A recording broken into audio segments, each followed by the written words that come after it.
Hey everybody, what's going on? Welcome to my YouTube channel. My name is Kieran. Help people using a spiritual perspective, and every day I try not to die. The hardest thing to do is to sit still. Sitting with life.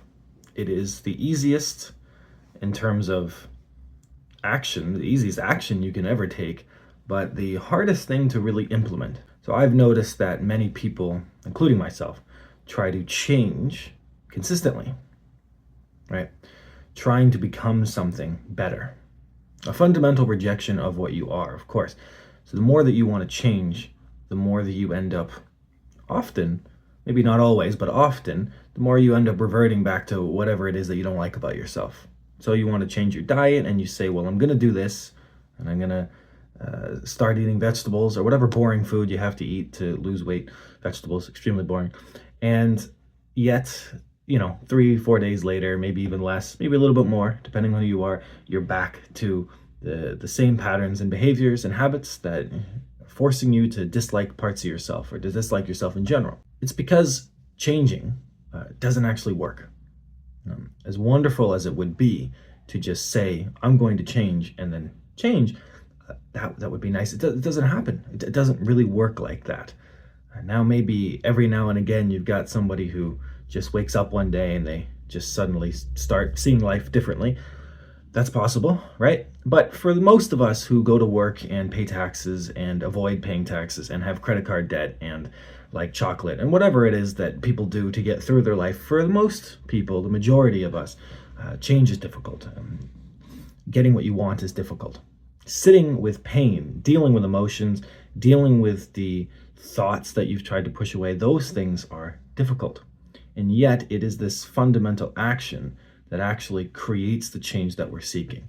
Sitting with life is a difficult thing to do. It's hard for me. I try, right? Every day I try. And a meditation is basically a practice of sitting with yourself, basically a practice of doing absolutely nothing and not trying to do something and not trying to think of a solution and not trying to come up with an idea, but to actually just exist in the space that is around you.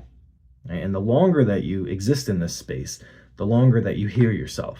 And I don't mean the thoughts in your head. I mean, trying to find out where they come from is a whole different exercise, but laying down, just existing and allowing yourself to listen. Listen to the sounds that you can hear. Like even now, you're listening around you. What do you hear? Nasally voice from the phone or laptop that you're watching me on, right? You can hear that annoying voice. You might also hear birds. You might hear some, if you have kids or someone else in the house or home, whatever, you might hear them. You might hear walls creaking, right? And when you're just laying down by yourself and you listen to see what you can hear.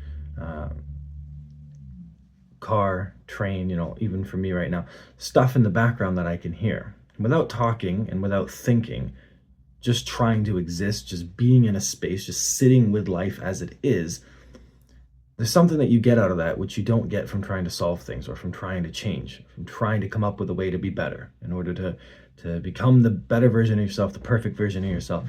Those are all fantasies. Those things don't actually exist. They never existed. The people that are perfect, that you perceive to be perfect, are usually people who have a shit ton of flaws, like a lot of them. And maybe they just accept themselves. Maybe they just own who they are. And if you can't own who you are unless you're willing to sit with who you are. And in order to sit with who you are, you have to sit with life. You have to be in the present moment. You have to exist. Maybe not from 10 a.m. to 10 p.m. That seems ridiculous. I mean, if you sat still for that long, who's going to watch all the Netflix? Someone's got to. So don't feel like you have to force yourself to sit with life, but finding time within a day to just sit and be with yourself. That's important because you don't know who you are, really. Most people don't. I mean, you might think you're a husband or a wife or a sister or a brother or boyfriend or a husband, or I already said husband. I said that twice. But you probably think that you're someone, right? A son, a daughter, a father, mother, anybody. You have a label: gay, straight, black, white, Canadian, American, right? You have all these labels and things that make up who you are, but it's not really who you are. It's projections, right?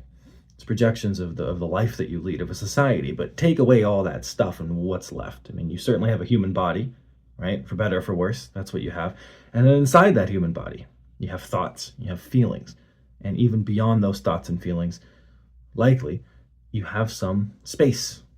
There's an emptiness inside of you. I don't mean that in a sad way. I mean that there is a true, vast, open space that anybody can listen to at any point. And that space is where you're trying to focus. It's the point of meditation. It's the point of stillness. It's probably the point of life, is to be with yourself long enough that you know in some capacity who you are. Doesn't mean you know everything about yourself, likes, dislikes, opinions. These things change, right? Even feelings change, thoughts change, whatever.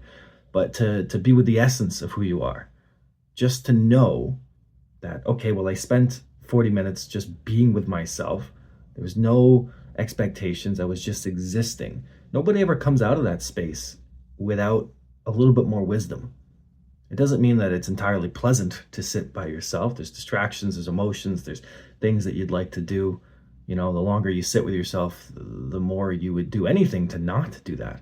It's super, super hard to just lay down or sit down and exist. No phone, no food, no drink, nothing. Just to exist as who you are for a limited amount of time every day, as much as you can, is a difficult, difficult thing to do. We would much rather distract ourselves with pretty much anything possible, myself included, right? This is not to say that I don't do this stuff. Of course I do. We all do. But today, you know, I tried to sit with myself. I did. And from that, new feelings are explored. Things are discovered. It doesn't mean I solved the riddles of my life. It just means that for a brief moment in time, I was there for half an hour. And in a space of that half an hour, when I actually felt settled, there was this momentary space, a momentary moment. That's an interesting sentence. There was a momentary space or time where I actually felt connected to something. I don't mean God or whatever, but myself. I felt connected to myself just for a tiny bit. It felt like there was a real space inside me. And those moments I used to experience more frequent. And then when you stop doing it, it gets harder to get back into it. The more distractions that you deal with, the less likely you are to really feel yourself. But it is the only thing that anybody needs to do to change or to become yourself. Everybody wants to change, right? You want to change, become this person. Nobody ever says they just want to be themselves, right? I want to have a better body. I want to be in a better relationship. I want to have more money. I want a better job. I want to be better with my habits. I don't want to start, I don't want to keep doing the same bad things or whatever. But nobody ever says, I just want to be myself. It's always some end goal farther away in the time frame of things, right? It's never just in the moment, right? Never just, I want to be myself. Because what does that mean to be yourself? People have ideas of what it means, again, new jobs, more money, all these things that would make you on paper apparently a better person, but no one is ever really concerned with just being who they are. And being who they are means feeling what needs to be felt and dealing with what's inside of you. You can't do that without sitting with life, right? So you can't change without sitting with life. You can't experience new things without sitting with life. You can't wake up a different person if you keep going to bed the same. So at some point, you have to learn to sit with your life. You have to learn to sit with yourself, right? Because as far as you're concerned, your experience of life and life is pretty much the same thing. And you're going to have to sit with it.